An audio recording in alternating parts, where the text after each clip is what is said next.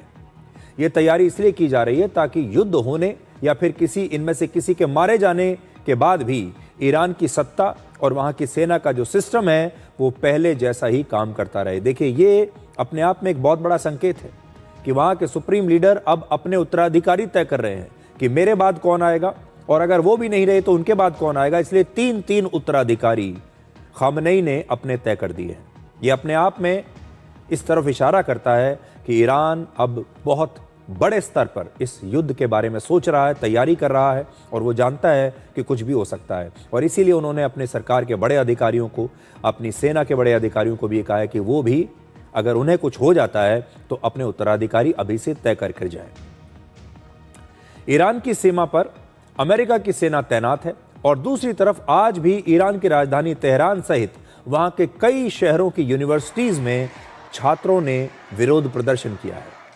इन छात्रों ने ईरान के सुप्रीम लीडर खामनेई के खिलाफ नारे लगाए और ईरान के निर्वासित नेता रजा पहलवी का समर्थन किया। ईरान की इस्लामिक रेवोल्यूशनरी गार्ड कोर की एक पैरामिलिट्री फोर्स ने तेहरान में प्रदर्शनकारी छात्रों के साथ मारपीट की और ये फोर्स सीधे ईरान के सुप्रीम लीडर खामनेई को रिपोर्ट करती है।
तो आपने ये अमेरिका की तैयारी देख ली कि अमेरिका किस प्रकार से इस समय तैयारी कर रहा है।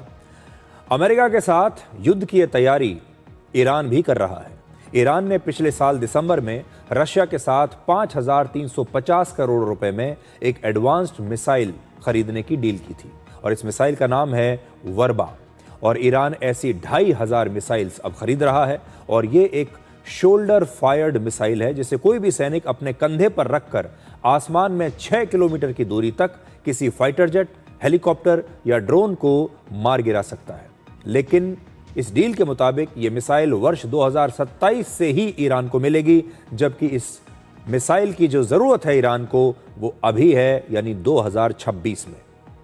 और तो ईरान भी, जो भी उसके पास इस समय हथियार हैं, जैसी भी उसकी अपनी खुद की एयरफोर्स है और उसके जो मित्र देश हैं वो उसे क्या मदद कर सकते हैं, उसके मित्र देश हैं जैसे चीन, जैसे रशिया, वो क्या मदद कर सकते हैं, कौन कौन से हथियार इस समय दे सकते हैं, इन सारी बातों पर ईरान की सेना और सरकार इस समय चर्चा जरूर अपने मित्र देशों से कर रही होगी।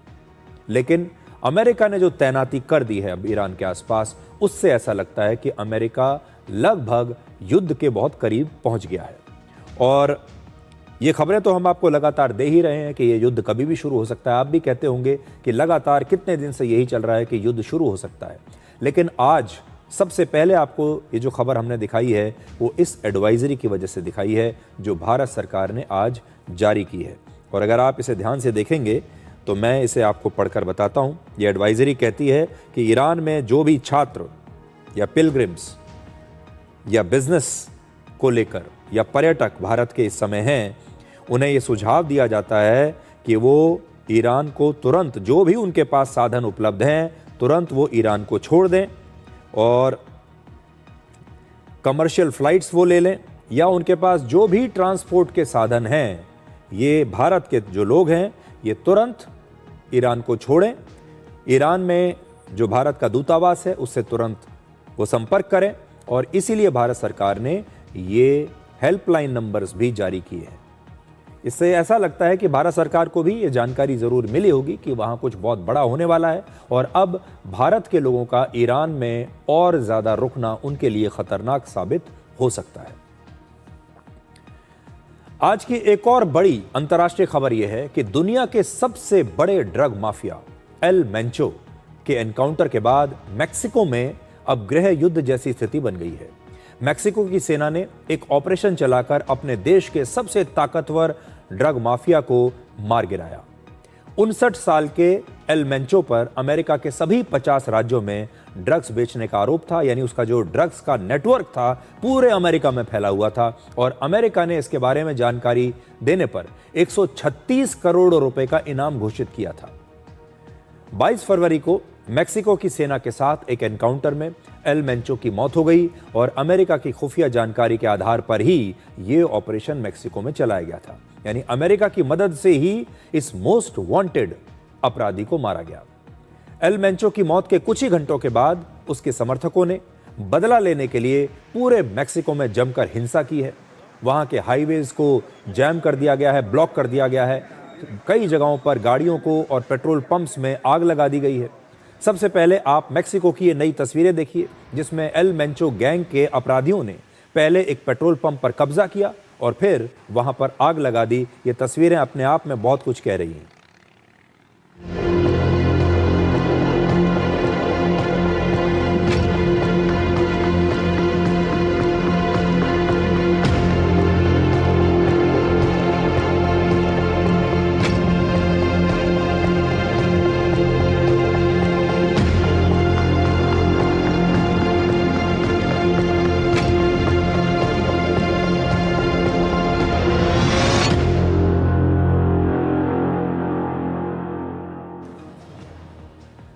मेक्सिको के अलग अलग शहरों में इस समय एक गृह युद्ध जैसी स्थिति उत्पन्न हो गई है, जहां एल मेंचो गैंग ने सड़क पर चल रही एक कार को रोका, फिर उसमें आग लगा दी और इस गैंग ने खुद ही इन हमलों का वीडियो बनाकर उसे सोशल मीडिया पर शेयर किया है ताकि लोगों में डर और ज्यादा पैदा हो जाए, लोगों में डर बढ़ जाए। अब उसके जो गैंग के लोग हैं वो कैसे सड़कों पर हिंसा कर रहे हैं, गाड़ियों को रोकते हैं, उसके बाद उनमें आग लगा देते हैं, फिर उसका वीडियो शूट करते हैं और फिर उसे सोशल मीडिया पर डाल देते हैं ताकि मेक्सिको के जितने लोग हैं वो डर जाएं। आप भी देखिए।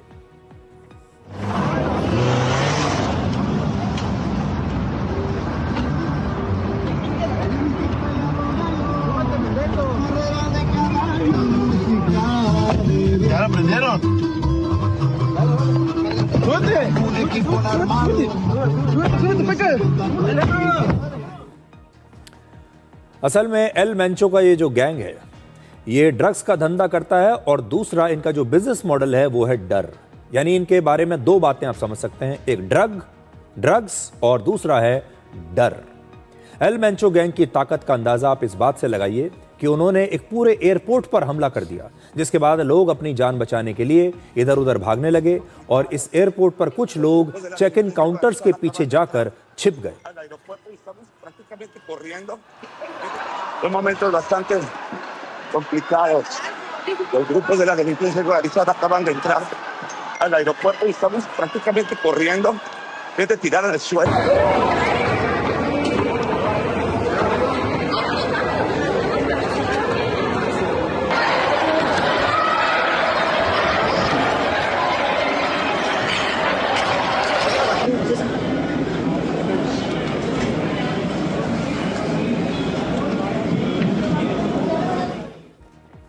मेक्सिको के 31 राज्यों में से 20 राज्यों में कई जगहों पर सरेआम बसों और ट्रकों में आग लगाकर सड़कों को पूरी तरीके से बंद कर दिया गया है।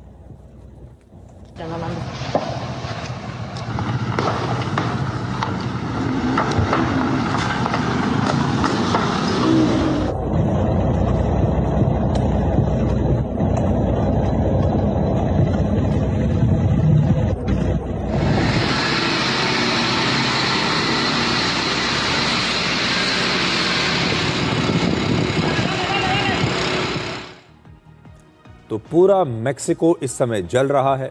गृह युद्ध जैसे हालात पैदा हो गए हैं। और क्यों हो गए हैं? क्योंकि एल मेंचो मारा गया है।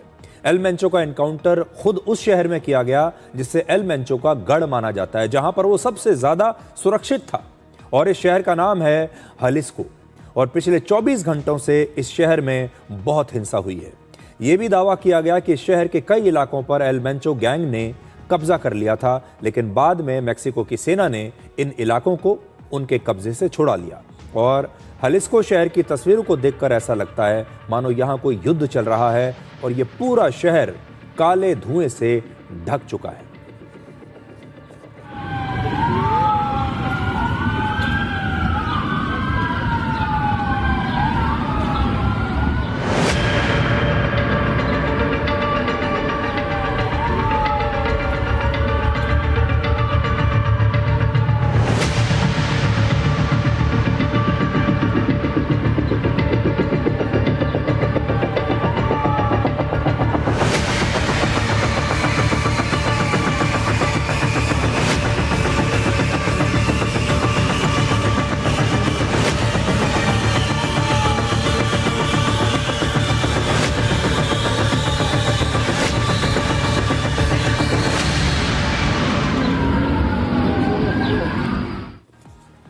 तो एल मेंचो को खत्म करने के लिए मेक्सिको की आर्मी, एयरफोर्स और स्पेशल फोर्स के 2500 जवानों ने मिलकर यह ऑपरेशन लॉन्च किया था। और अमेरिका ने इस ड्रग माफिया को खत्म करने के लिए पिछले महीने ही एक स्पेशल टास्क फोर्स बनाई थी, जिसमें अमेरिका की कई खुफिया एजेंसियां और सुरक्षा एजेंसियां भी शामिल थी। और इसी टास्क फोर्स ने एल मेंचो की सटीक लोकेशन की पूरी जानकारी मेक्सिको को दे दी।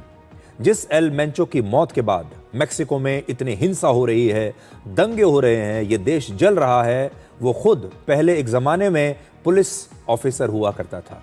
यानी इसने सिस्टम के अंदर रहकर अपराध की दुनिया तक का सफर तय किया। 1990 के दशक से इसने ड्रग्स की तस्करी शुरू की। फिर 1994 में ड्रग्स की तस्करी के आरोप में एल मेंचो को अमेरिका में 3 साल की सजा सुनाई गई। अमेरिका से यह सजा काटकर वापस आने के बाद वर्ष 2007 में इसने मेक्सिको में अपना एक बहुत बड़ा गैंग बनाया, जिसका नाम है हलिस्को न्यू जनरेशन कार्टेल, जिसे CJNG भी कहते हैं। और कुछ ही वर्षों के बाद यह मेक्सिको का सबसे ताकतवर और हिंसक गैंग बन गया, और पैसे वाला तो था ही। इस समय पूरे अमेरिका में कोकीन सहित दूसरी ड्रग्स की सप्लाई यही गैंग करता है, और दुनिया के 40 से ज्यादा देशों में यह गैंग ऑपरेट करता है। इसीलिए अमेरिका ने वर्ष 2018 में एल मेंचो पर 90 करोड़ रुपए का इनाम रखा था, और 2024 में इसे बढ़ाकर 136 करोड़ कर दिया गया। दिलचस्प बात यह है कि मेक्सिको में एल मेंचो जैसे गैंग्स की सत्ता अक्सर उनके परिवार के अंदर रहती है, यानी यहां भी परिवारवाद है। एक ही परिवार इस गैंग को ऑपरेट करता है।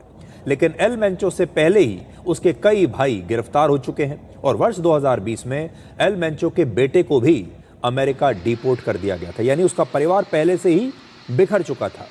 इस समय एल मेंचो की पत्नी इस गैंग की नई लीडर बनने की कोशिश कर सकती है, क्योंकि अब एल मेंचो नहीं है, एल मेंचो का बेटा भी नहीं है और भाई भी नहीं है।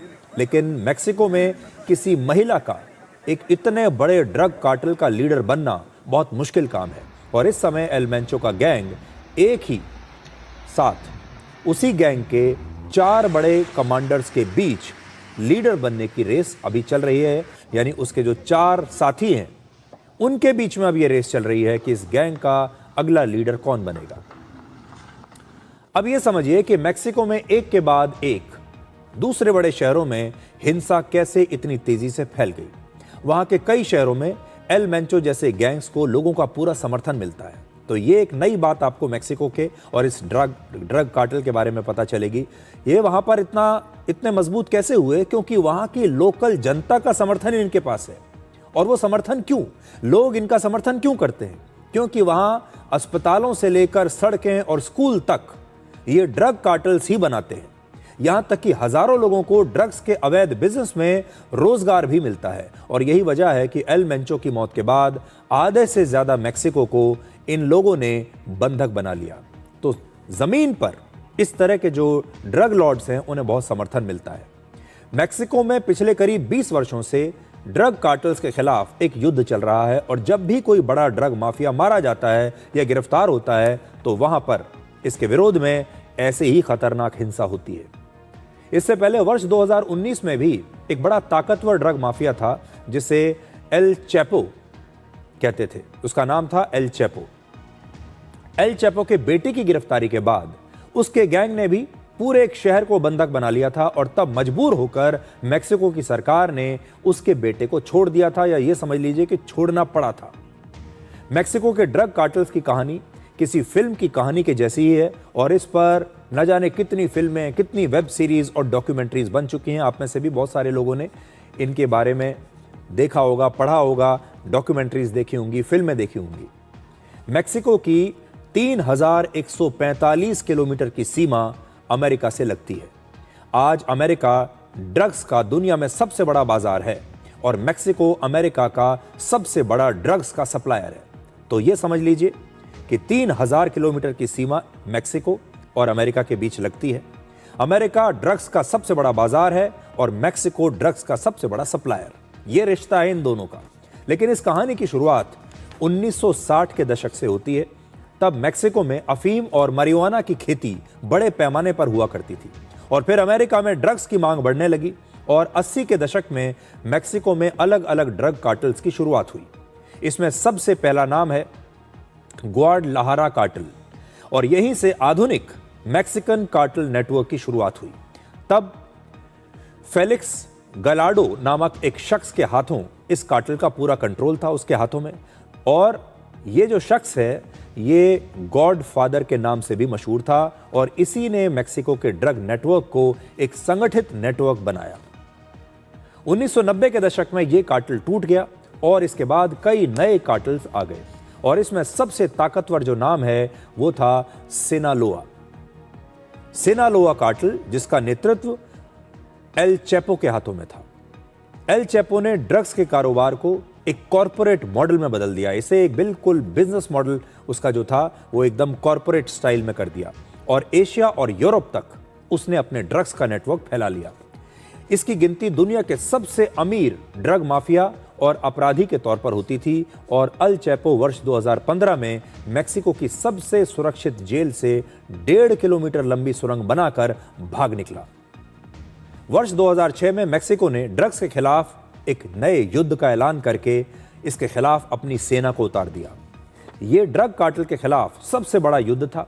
इसमें हजारों गिरफ्तारियां हुई लेकिन हिंसा भी कई गुना बढ़ गई और ऐसा दावा किया जाता है कि इस युद्ध में करीब 3 लाख लोग मारे जा चुके हैं। लेकिन इसके बाद भी मेक्सिको में ड्रग कार्टल्स की ताकत कम नहीं हुई, ड्रग्स का व्यापार कम नहीं हुआ। वर्ष 2011 में एल मेंचो ने इस कार्टल में पैरामिलिट्री स्टाइल में एक अपनी ही एक पैरेलल सेना बना ली और उसकी सेना में बख्तरबंद गाड़ियां, बड़े बड़े मॉडर्न घातक हथियार, ड्रोन्स और लेटेस्ट टेक्नोलॉजी का इस्तेमाल शुरू हो गया और दूसरे गैंग्स को उन्होंने इसी टेक्नोलॉजी, इन हथियारों के दम पर, इस अपनी पैरेलल आर्मी के दम पर उसने दूसरे कार्टल्स को खत्म कर दिया। यानी आप समझ लीजिए कि उसने अपनी खुद की सेना बना ली। अमेरिका पिछले 55 वर्षों से यानी वर्ष 1971 से ही वॉर ऑन ड्रग्स के खिलाफ युद्ध लड़ रहा है। यानी एक वॉर ऑन ड्रग्स उसने छेड़ रखा है और यह अमेरिका का सबसे लंबे वक्त तक चलने वाला युद्ध है। यहां पर हैरानी की बात यह है कि अमेरिका अपने आप को सुपर पावर कहता है और अमेरिका के पास सारे संसाधन हैं, शक्तिशाली पुलिस है, शक्तिशाली सेना है, लेकिन इसके बावजूद भी अमेरिका अपने यहां से इन ड्रग कार्टल्स के कंट्रोल को तोड़ नहीं पाया।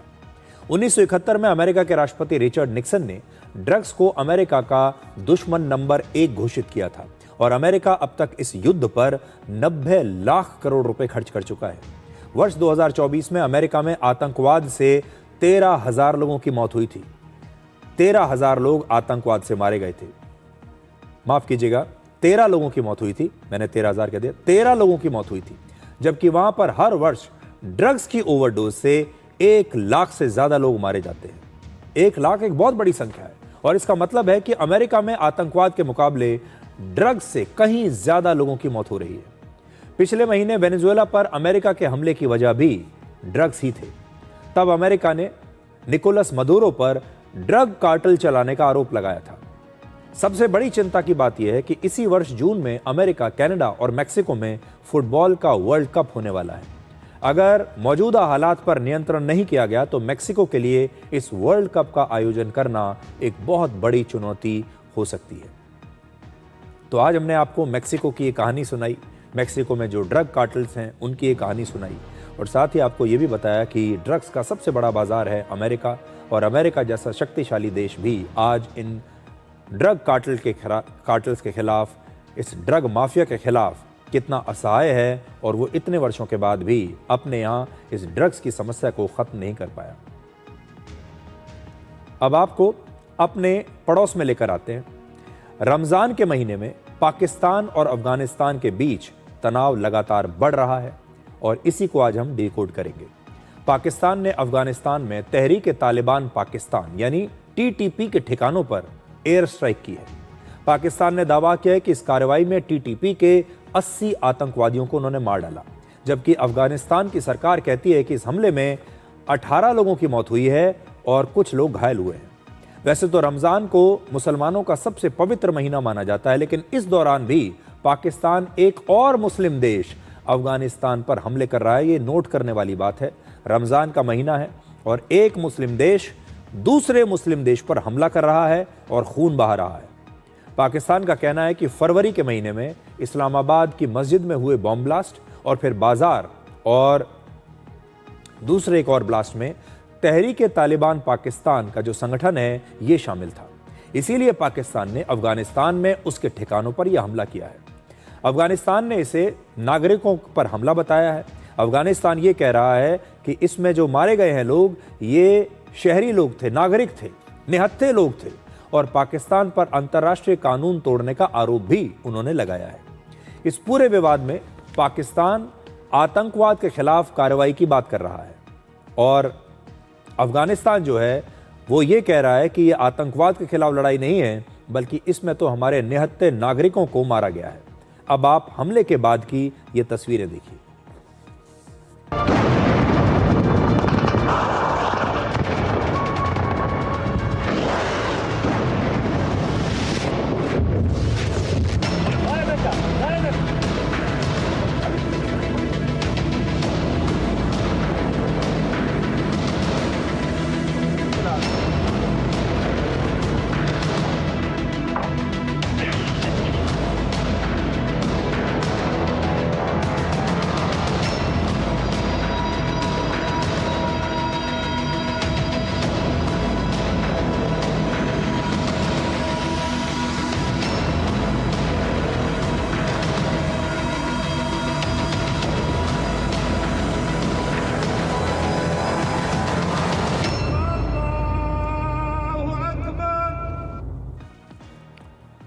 तो आप दिलचस्प बात यह है कि पाकिस्तान अब तक जो भारत के साथ करता रहा, और जब भारत ये कहता था कि वो आतंकवाद के खिलाफ जंग छेड़ रहा है, आतंकवादियों के खिलाफ भारत जब एक्शन लेता है, तो पाकिस्तान यही कहता है दुनिया को कि जो लोग मारे गए हैं ये आतंकवादी नहीं, ये तो शरीफ नागरिक हैं।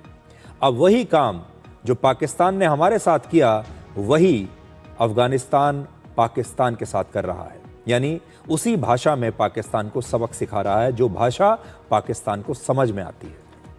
लेकिन अफगानिस्तान में भी कई समस्याएं हैं, इसलिए अब हम आपको वो खबर दिखा रहे हैं जो मध्यकाल के मुस्लिम राजाओं की बर्बरता की नहीं, बल्कि आज की कहानी है। ये कोई इतिहास की धूल में दबी कहानी नहीं है, ये 2026 के अफगानिस्तान का सच है, और आप सुनकर हैरान रह जाएंगे। अफगानिस्तान में एक नया कानून लागू किया गया है, और इस कानून के मुताबिक एक पति अपनी पत्नी को पीट सकता है, जितना चाहे पीट सकता है।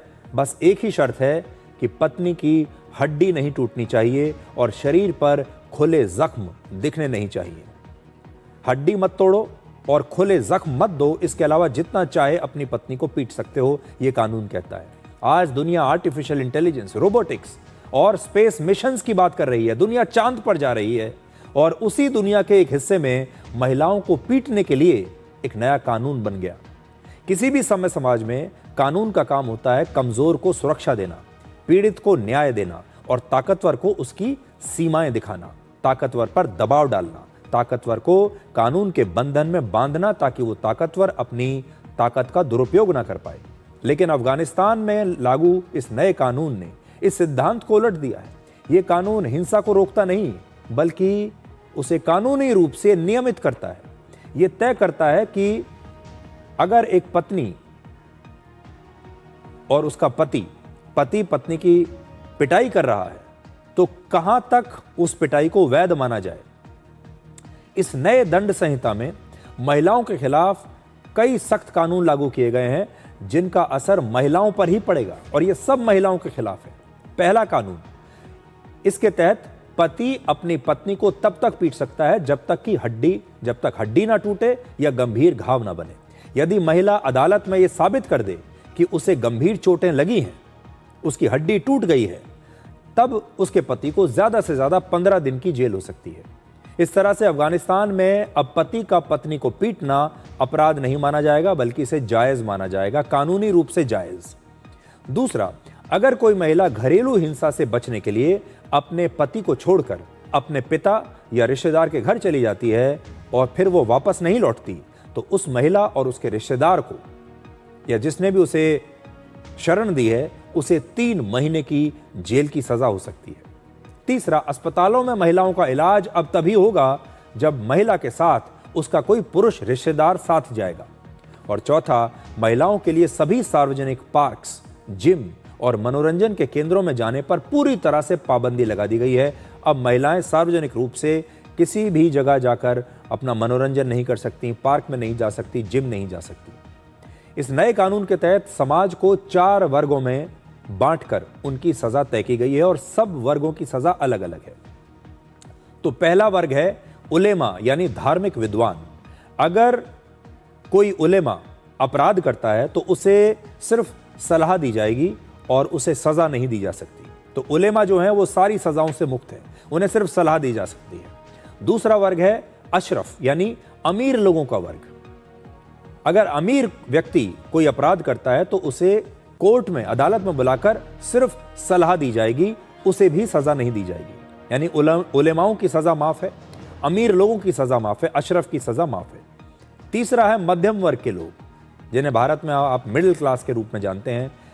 इन लोगों को सजा दी जा सकती है और इन्हें जेल भेजा जा सकता है। और चौथा है निचले वर्ग के लोग, जिन्हें अपराध के लिए जेल के साथ साथ कोड़े मारने जैसे शारीरिक दंड भी दिए जाएंगे। यानी अब लोगों को सजा अपराध के आधार पर नहीं बल्कि इस आधार पर दी जाएगी कि अपराध करने वाला व्यक्ति किस वर्ग का है। और महिलाओं को इसमें सबसे नीचे वाले वर्ग में रखा गया है। यानी महिलाओं को जेल की सजा भी हो सकती है और महिलाओं को कोड़े भी मारे जा सकते हैं। नए कानून में गुलाम शब्द का भी जिक्र किया गया है और गुलामी को सही बताया गया है। यानी एक तरह से अफगानिस्तान में महिलाओं की स्थिति एक गुलाम की तरह हो गई है। अफगानिस्तान में इस समय 2 करोड़ से ज्यादा महिलाएं रहती हैं। इनमें से सिर्फ 5% महिलाएं ही कोई काम करती हैं, बाकी की महिलाएं जो हैं वो कोई काम नहीं करती, 95%। 2021 में तालिबान के सत्ता में लौटने के बाद से महिलाओं के अधिकार लगातार कम किए जा रहे हैं। हाई स्कूल में लड़कियों के जाने पर रोक लगा दी गई है, नौकरियां करने पर पाबंदी लग गई और सार्वजनिक जगहों पर जाने के लिए भी अब महिलाओं पर कठोर नियम बना दिए गए हैं। पिछले 5 वर्षों में धीरे धीरे महिलाओं को घरों में कैद कर दिया गया है और अब उनकी आवाज को पूरी तरह से दबा दिया गया है।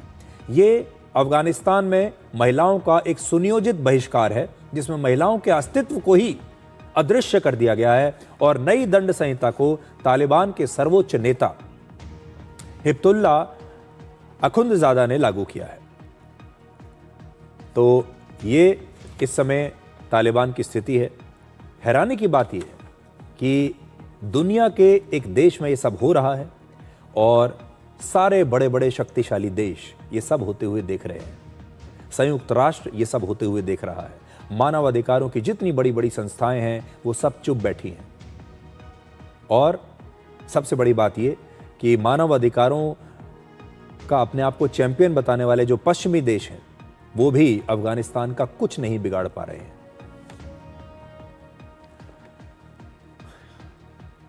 ये तो अफगानिस्तान का शर्मनाक कानून था, लेकिन अब हम आपको दिखाने वाले हैं कांग्रेस के शर्मनाक विरोध प्रदर्शन के बारे में। आपको याद होगा दिल्ली में जो एआई सम्मेलन चल रहा था, इंडिया एआई इम्पैक्ट समिट, उसमें 20 फरवरी को कांग्रेस के कार्यकर्ताओं ने कुछ अश्लील और भद्दे विरोध प्रदर्शन किए थे, जिनकी पूरे देश में आलोचना हो रही है, क्योंकि पूरी दुनिया में भारत की इससे बदनामी हुई। प्रधानमंत्री मोदी कल मेरठ में थे और प्रधानमंत्री मोदी आमतौर पर इस प्रकार के बयान देते नहीं हैं, लेकिन कल बहुत गुस्से में थे, क्रोध में थे, बहुत आहत थे और उन्होंने मेरठ में कांग्रेस को एक आईना दिखाया। उनका यह बयान पहले आप सुनिए और फिर आपको बताते हैं कि आज क्या हुआ। ये जो एआई सम्मेलन हुआ, पूरा देश गर्व से भर गया, लेकिन कांग्रेस और इसके इकोसिस्टम ने क्या किया? साथियों, कांग्रेस ने भारत के एक वैश्विक आयोजन को अपनी गंदी और नंगी राजनीति का अखाड़ा बना दिया। समारोह स्थल पर विदेशी अतिथियों के सामने कांग्रेस के नेता कपड़े उतारकर पहुंच गए। मैं कांग्रेस वालों को पूछता हूं,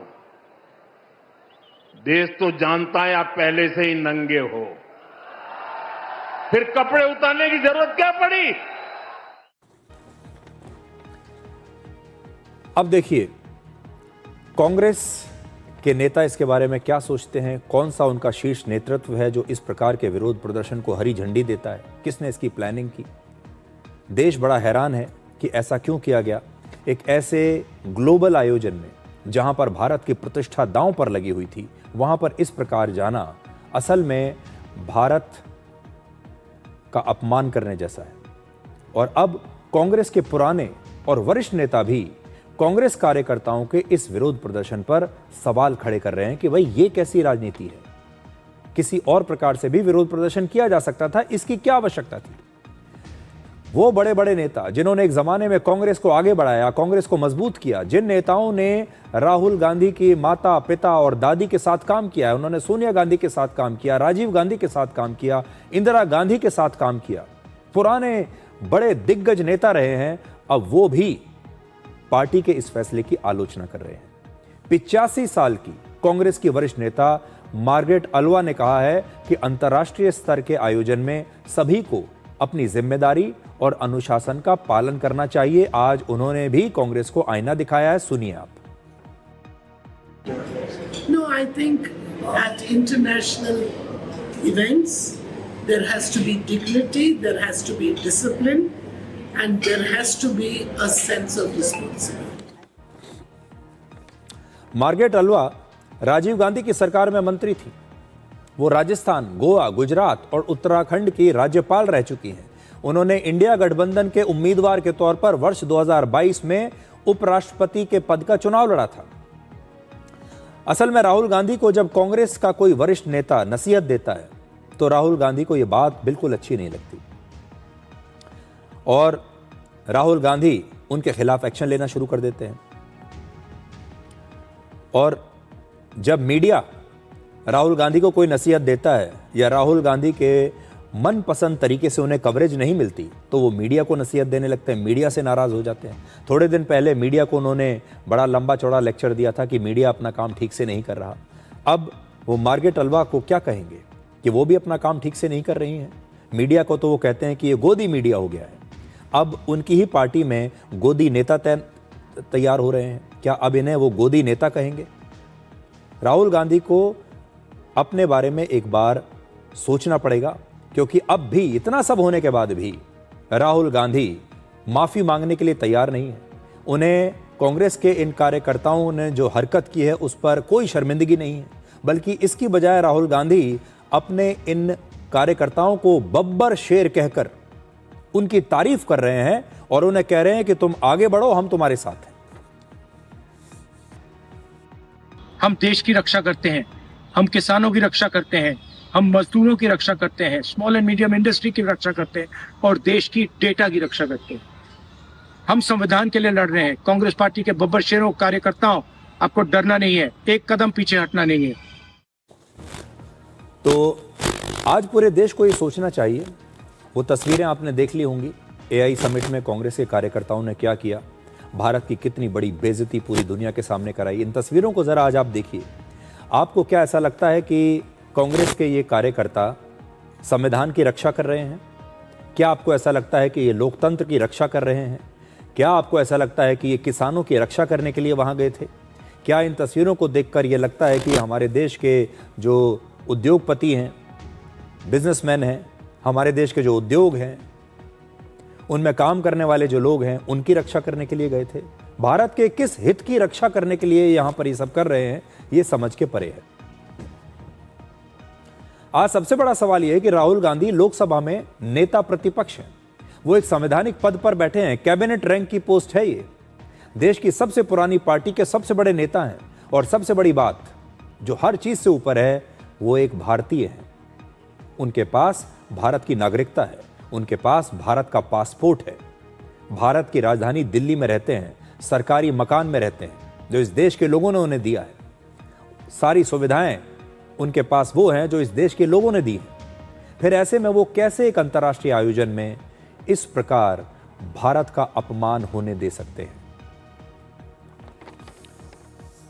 अब आपको एक इमोशनल कहानी सुनाते हैं।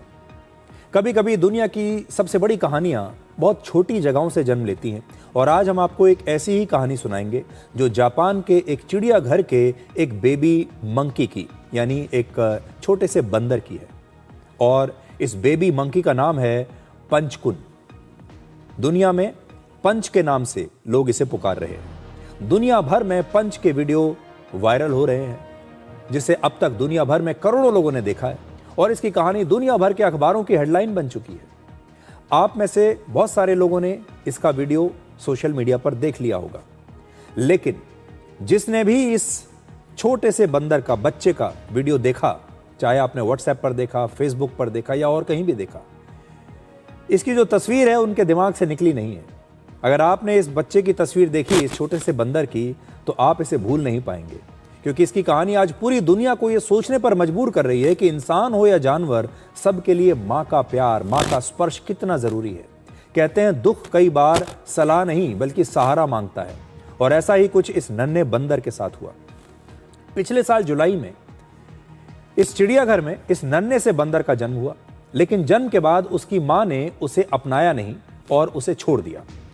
जानवरों में ऐसा कभी कभी हो जाता है, और जब जानवर अपने बच्चों को, नन्हे बच्चों को छोड़ देते हैं, और इसके कई कारण होते हैं। जैसे कभी कभी माँ के अनुभव की कमी के कारण ऐसा हो जाता है, या फिर तनाव, गर्मी या बीमार होने की वजह से भी माँ को अपने नए बच्चे को संभालना कठिन लगता है और माँ अपने बच्चे को छोड़ देती है। इस नन्हे से बंदर के साथ भी ऐसा ही हुआ और इसकी माँ ने इसे अकेला छोड़ दिया। किसी भी बच्चे के लिए माँ के शरीर से चिपके रहना बहुत ज़रूरी होता है, क्योंकि इससे उसे भावनात्मक सुरक्षा मिलती है और जीवन के शुरुआती महत्वपूर्ण सबक उसे मिलते हैं। लेकिन पंच को ये प्यार, ये दुलार, माँ का ये स्पर्श, माँ की गोदी कुछ नहीं मिला। इस नन्हे बंदर को इसके आसपास के दूसरे बंदरों ने भी नहीं अपनाया।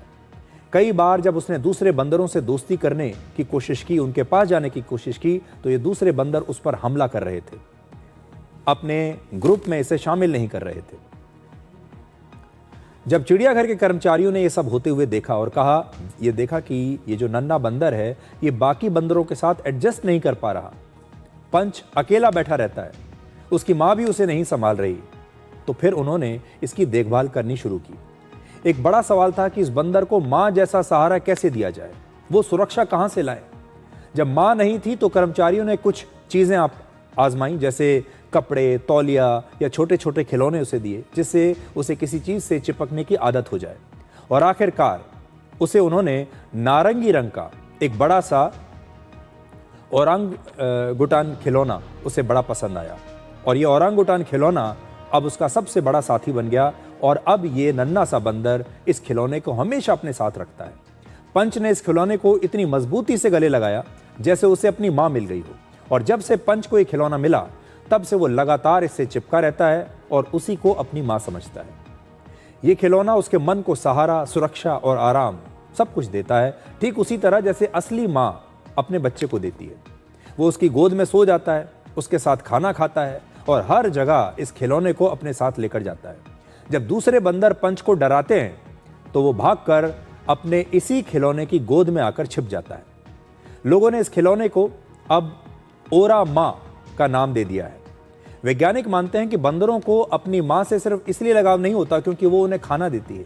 असली लगाव एक टच कंफर्ट यानी छूने और गले लगने से बनता है और ऐसा ही टच कंफर्ट इस नन्हे बंदर को इस खिलौने से मिल रहा है। इस तरह से पंच ने पिछले साल के करीब 6 महीने गुजार दिए। इस साल जनवरी से पंच को धीरे धीरे दूसरे बंदरों के साथ भी रहना सिखाया जा रहा है और अब दूसरे बंदरों के साथ भी उसकी दोस्ती धीरे धीरे हो रही है।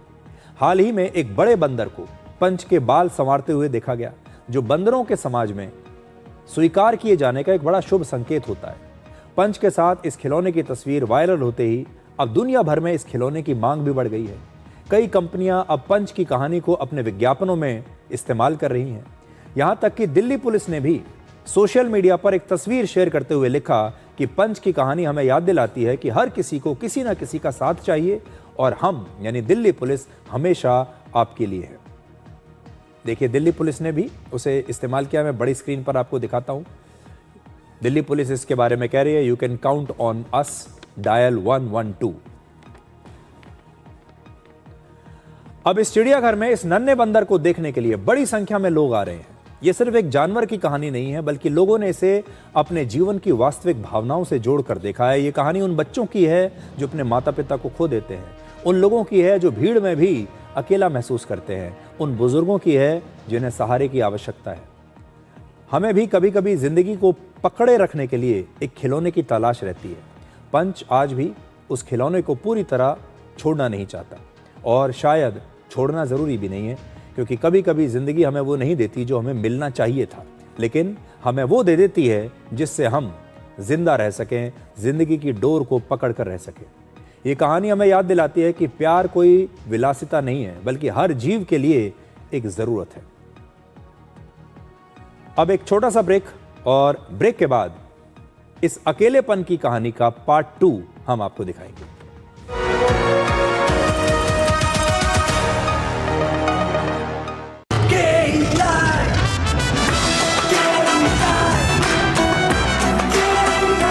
विकसित भारत का विकसित भारत। क्या तनाव आपके मानसिक और शारीरिक स्वास्थ्य पर बुरा असर डाल रहा है और आप समय प्रबंधन नहीं कर पा रहे? तनाव प्रबंधन के लिए टेलीमानस के 14416 पर संपर्क करें। हिंदुस्तान मिले हिंदुस्तान से, जय हो विजय हो, देश हो विदेश हो, जेके हो। देश का टायर जेके टायर। टेबल के ऊपर से जब भी खाते हैं दबा के खाते हैं। ये भाई साहब सब पचा देते, पर दिक्कत तो उन्हें आती है जो टेबल के नीचे से खाते। मुल्तानी पश्मीना, अपने हक का खाओ, सब कुछ पचाओ।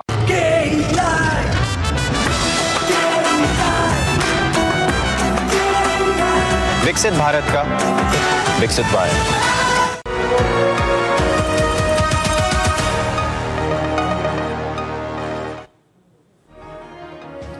ब्रेक से पहले आपको एक नन्हे बंदर की कहानी दिखा रहे थे जो अकेला महसूस करता है, अपनी माँ को मिस करता है और अपने खिलौने से चिपका रहता है।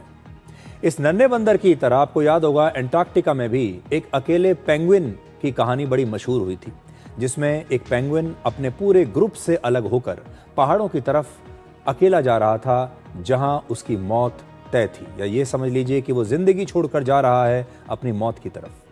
बंदर और पेंगुइन की इन दोनों कहानियों में एक शब्द बिल्कुल समान है और वो है अकेलापन। दोनों कहानियों से पता चलता है कि दुनिया में अकेलेपन जैसा जो है समस्या कोई और दूसरी नहीं है।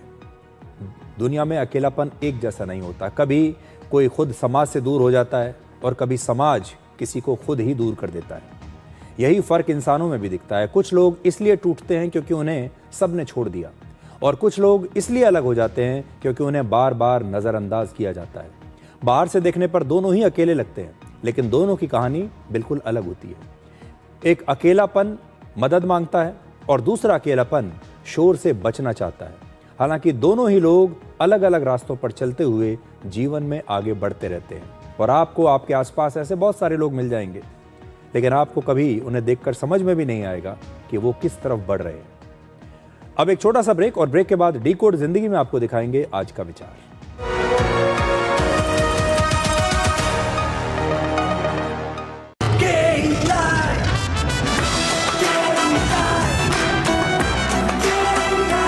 विकसित भारत का विकसित भारत। गोल्डी मसाले के 100 ग्राम के स्पेशल पैक्स में फ्रेशनेस लॉक है। ऐसे गोल्डी मसाले जहां जाएं रिश्ते बनाएं।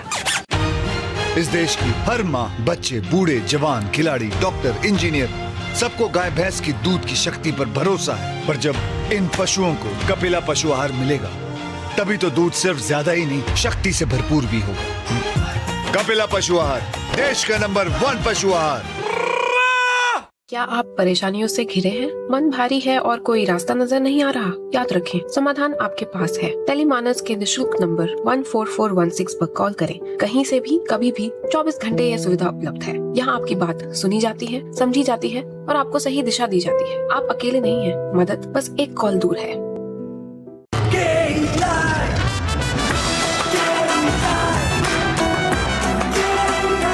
विकसित भारत का विकसित भारत।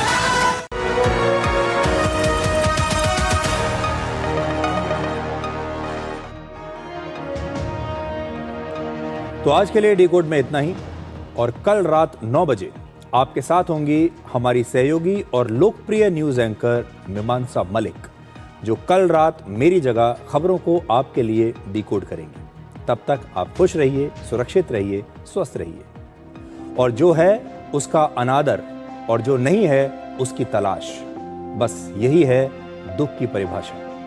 नमस्कार।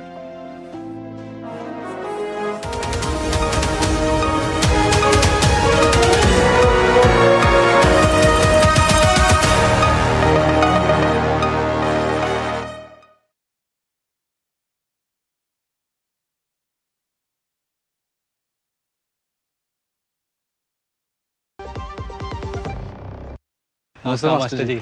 अरे करुण,